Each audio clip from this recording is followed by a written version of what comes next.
watching Canadian Muslim News on Muslim Network TV from Toronto, Ontario. I'm Catherine Bullock. Assalamu alaikum and greetings of peace. Later in the show, we will talk to project lead Khurram Musti and an artist, Farina Hammad Hussain, about an open house that was held jointly by the Islamic Circle of North America, or Icna, Milton, Mississauga and Brampton chapters. But first, some news headlines. China not involved in Canadian elections, says election chief. Ongoing Iran protests unsettling for Canadian Iranians.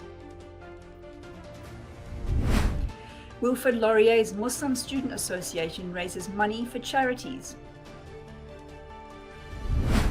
EU appalled by Israel's demolition of a Palestinian school. And now the details.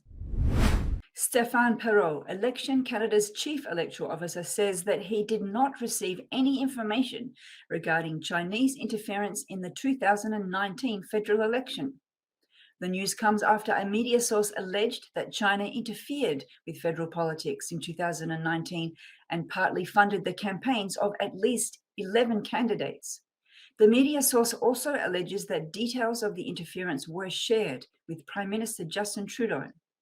Perrault, during his hour-long meeting Tuesday with the House of Commons Procedure and House Affairs Committee, reiterated several times that there was no reason to believe that the election was not fair. The ongoing protests in Iran following the death of 22-year-old Mahsa Amini worry Iranian expats here in Canada. In the aftermath of protests, internet services have been cut sporadically, making it hard to contact family and friends. Sarah Shariati, a student at the University of Toronto, tells the CBC she has been trying to connect with her grandfather in Iran for the past 2 weeks. Azam Jangravi, who had been arrested in Iran for removing her headscarf and escaped to Canada, says the recent events have filled her with worry and hope. The Greater Toronto Area has the second largest diaspora of Iranians, the top being Los Angeles. The Muslim Students Association at Wilfried Laurier's Waterloo campus has spent much of 2022 raising money for charitable causes. By the end of Ramadan, they had donated $30,000 to support orphans.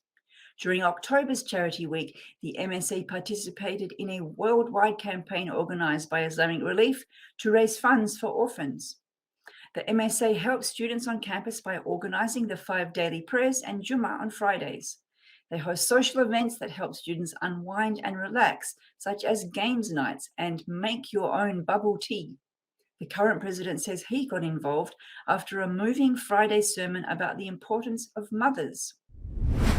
The European Union delegation to the Palestinians today decried Israel's demolition of an EU-funded school in the occupied West Bank, 1 day after a diplomatic visit by several EU member states.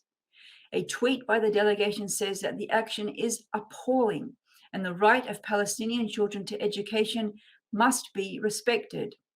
The Israeli army cited a lack of a building permit, a common pretext, for the demolition of the school in the town of Masafayata, south of Hebron City.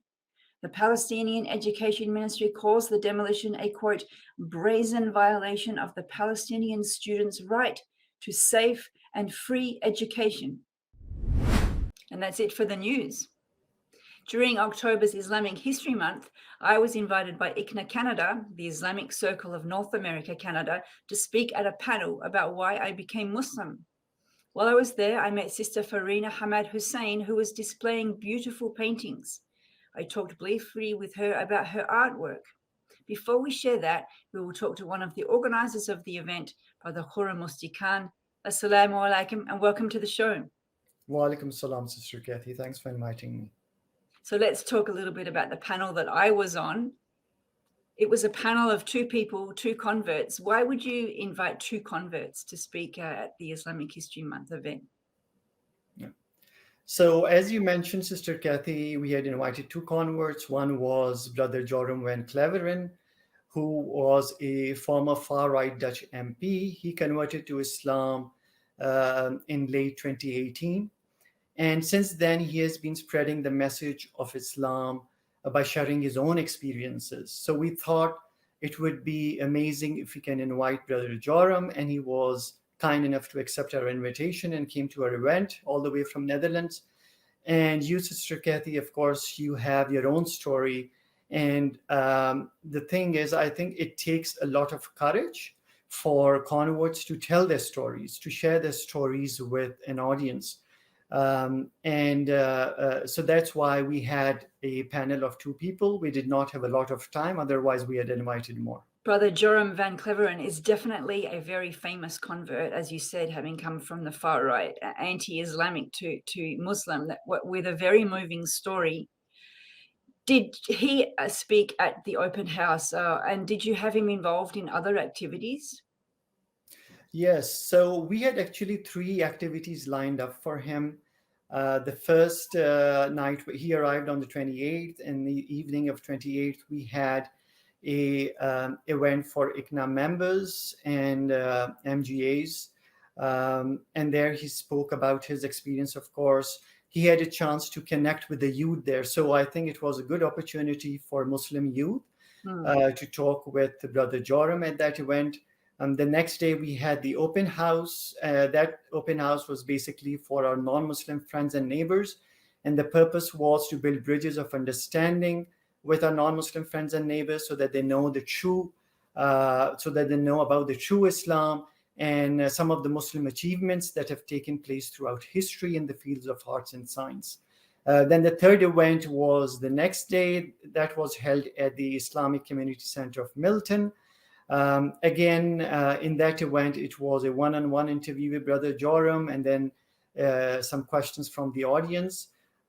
So yes, we had 3 different events lined up for him. For, of course, the last event was basically for the Muslim audience.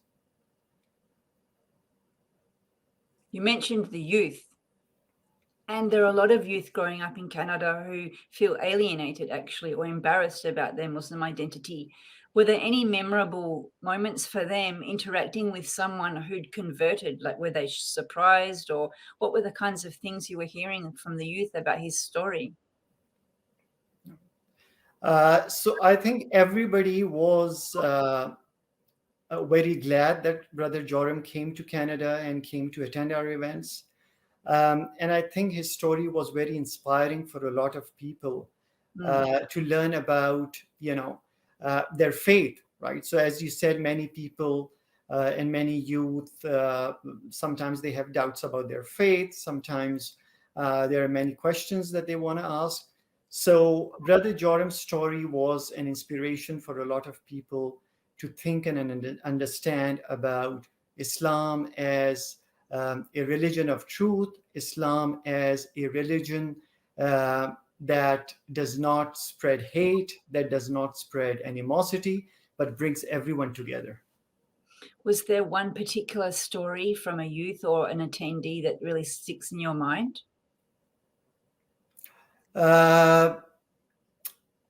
Youth were asking questions with Brother Joram.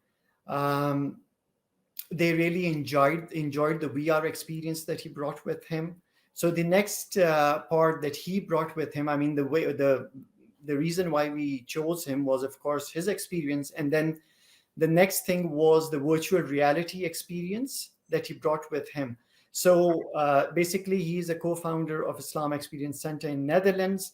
And through that experience center, he's come up with a virtual reality experience. So they have come up with this 4D video, which talks about this basic Islamic beliefs and some Muslim achievements that have been made throughout history. And so I think it was the video really, evoked interest in people. There were some people at the masjid who asked me to, introduce these videos in Canada as well. And we are working on that. And hopefully we'll be introducing those videos in Canada. So these are videos that would, help to counter the misconceptions that people have about Islam, right? It takes you back in time during in Baghdad, right? It takes you back in the House of Wisdom, right? Which was a fountain of intellect. So I think I think it will really help to counter those misconceptions that people have about Islam. Farina Hammad Hussain is a Toronto-based artist whose work was featured during Islamic History Month at an event in Milton, Ontario that was organised by the Islamic Circle of North America that we call Icna. To talk to us today about the craft of her art and what inspires her, we are joined by Sister Farina. I met you at an event in Milton organised by Icna where you had a table with displays of your artwork and pictures of artwork. Tell us what it was like to be there at the event. When the Icna invited me for the event, so I was so excited, and then because it was Islamic month, so I already, my education is because Masters in Fine Arts, so I have my art pieces for the Islamic art. So I went there, I display my art, and it is not only for the Muslims, but also for the non-Muslims. It's an attraction for them. They ask many questions about the history and the Islamic art, and which is very amazing, not only for the Muslims, but also for the non-Muslims. So let me just pause you there for a moment. Let's describe the table for someone who wasn't there. What kind of art were you displaying? What were the pictures about? I display on the tables, and behind of the table there's a shelves, and I put some arts over there. And one board it display the history and the architecture, art and architecture of the Islamic art, because Islamic art is not only art, or only you can say like it's only the some designs or something. It's it's a thought, is a thinking of kind of which reflects in architecture, in our Islamic books, everywhere.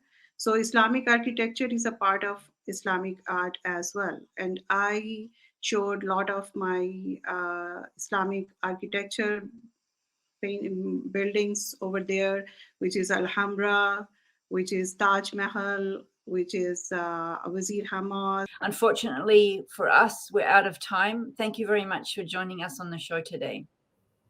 Thank you, Sister Kathy. Thank you much for having me. Thank you, Kathy, sister. Thank you for watching. If you like what we do, please share, like, and subscribe. Stay safe, and God bless.